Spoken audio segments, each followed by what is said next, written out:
ಎಲ್ಲರಿಗೂ ಸ್ಮಿತಾ ಸವಿರುಚಿಗೆ ಸ್ವಾಗತ. ಲೋಟದಲ್ಲಿ ಏನಿದೆ ಅಂತ ಯೋಚನೆ ಮಾಡ್ತಾ ಇದ್ದೀರಾ? South Indian special famous tomato rasam.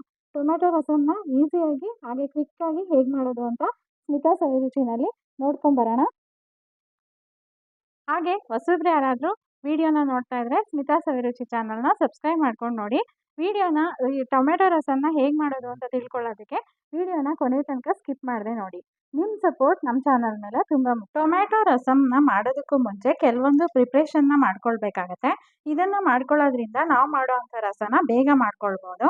ಇಲ್ಲಿ ನಾನು ಅರ್ಧ ಟೀ ಸ್ಪೂನಷ್ಟು ಜೀರಿಗೆ ತೊಗೊಂಡಿದ್ದೀನಿ, ಒಂದು ಬೆಳ್ಳುಳ್ಳಿನ ಎಸ್ಲು ಬಿಡಿಸಿ ಇಟ್ಕೊಂಡಿದ್ದೀನಿ, ಹಾಗೆ ಒಂದು ಗರಿ ಕರಿಬೇವನ್ನ ಎಸ್ಲು ಬಿಡಿಸಿ ಇಟ್ಕೊಂಡಿದ್ದೀನಿ, 2 ಚಿಟಿಕೆಯಷ್ಟು ಅರಿಶಿನ ತೊಗೊಂಡಿದ್ದೀನಿ, 10ರಿಂದ 12ರಷ್ಟು ಮೆಣಸಿನಕಾಳನ್ನ ತೊಗೊಂಡಿದ್ದೀನಿ.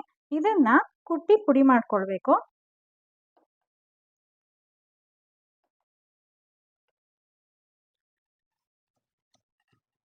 ಹಾಕಿರೋ ಅಂಥ ಕರಿಬೇವು ರಸ ಬಿಟ್ಕೊಂಡು, ಬೆಳ್ಳುಳ್ಳಿ ರಸ ಬಿಟ್ಕೊಂಡು ಇಷ್ಟು ನುಣ್ಣಗಾದರೆ ಸಾಕು. ಈಗ ಸೆಕೆಂಡ್ ಪ್ರಿಪ್ರೇಷನ್ ಏನು ಅಂತ ನೋಡ್ಕೊಳ್ಳೋಣ. ನಾನಿಲ್ಲಿ 2 ಟೊಮ್ಯಾಟೊ ತೊಗೊಂಡಿದ್ದೀನಿ, ಹಾಗೆ 1 ನೆಲ್ಲಿಕಾಯಿ ಗಾತ್ರದಷ್ಟು ಹುಣಸೆಹಣ್ಣು ತೊಗೊಂಡಿದ್ದೀನಿ, 1 ಟೇಬಲ್ ಸ್ಪೂನಷ್ಟು ಸಾರಿನ ಪುಡಿ ಸಾಂಬಾರ್ ಪೌಡರ್ ತೊಗೊಂಡಿದ್ದೀನಿ, ಅರ್ಧ ಟೇಬಲ್ ಸ್ಪೂನಷ್ಟು ಅಚ್ಚ ಖಾರದ ಪುಡಿ ಚಿಲ್ಲಿ ಪೌಡರ್ ತೊಗೊಂಡಿದ್ದೀನಿ. ಇಷ್ಟನ್ನ ಮಿಕ್ಸಿ ಜಾರ್ಗೆ ಹಾಕ್ಕೊಂಡು ನುಣ್ಣಗೆ ನಾವು ನೀರು ಸೇರಿಸಿ ರುಬ್ಕೊಳ್ಳೋಣ.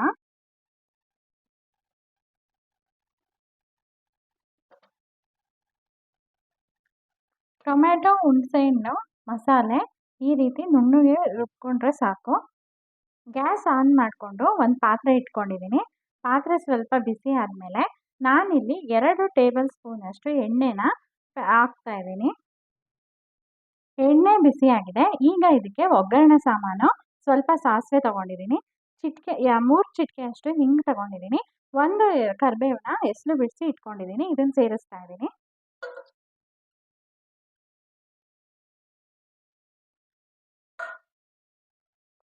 ಸಾಸಿವೆ ಸ್ವಲ್ಪ ಸಿಡಿದ ಮೇಲೆ ಸಾಸಿವೆ ಸಿಡಿತಾ ಇದೆ.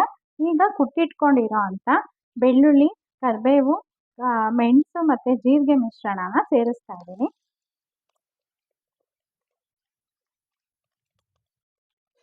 ಇದನ್ನು ಎಣ್ಣೆಯಲ್ಲಿ ಚೆನ್ನಾಗಿ ಹುರ್ಕೊಳ್ಬೇಕು. ಅದರ ಹಸಿ ವಾಸನೆ ಎಲ್ಲ ಹೋಗಿ ಗಮ್ ಅಂತ ವಾಸನೆ ಬರಬೇಕು.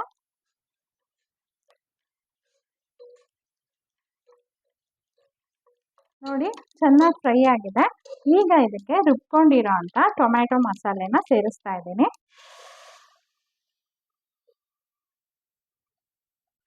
ಹಾಗೆ ಮಿಕ್ಸಿ ತೊಳೆದಿರೋ ನೀರನ್ನು ಸೇರಿಸ್ತಾ ಇದ್ದೀನಿ.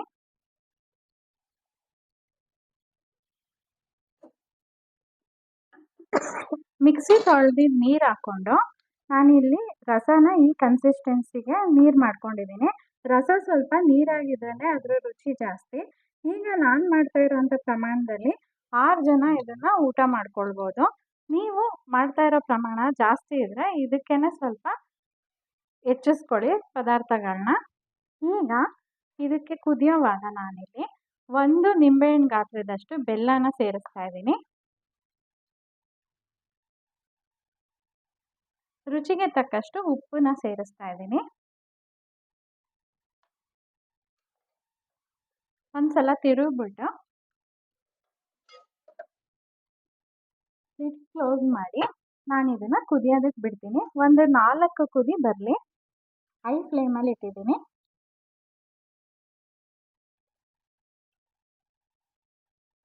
ಟೊಮ್ಯಾಟೊ ರಸ 4 ಕುದಿ ಬಂದು ಚೆನ್ನಾಗಿ ರೆಡಿಯಾಗಿದೆ. ಈಗ ಲಿಡ್ ಓಪನ್ ಮಾಡಿ ನೋಡ್ತೀನಿ. ಪರ್ಫೆಕ್ಟಾಗಿದೆ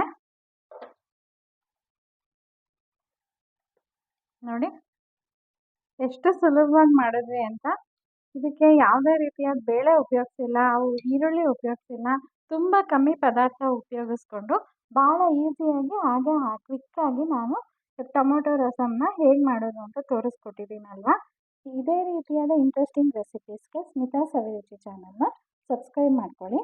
ಈ ರಸನ ನಾನಿಲ್ಲಿ ಬಿಸಿ ಬಿಸಿ ಅನ್ನದ ಜೊತೆಗೆ ಸರ್ವ್ ಮಾಡ್ತೀನಿ.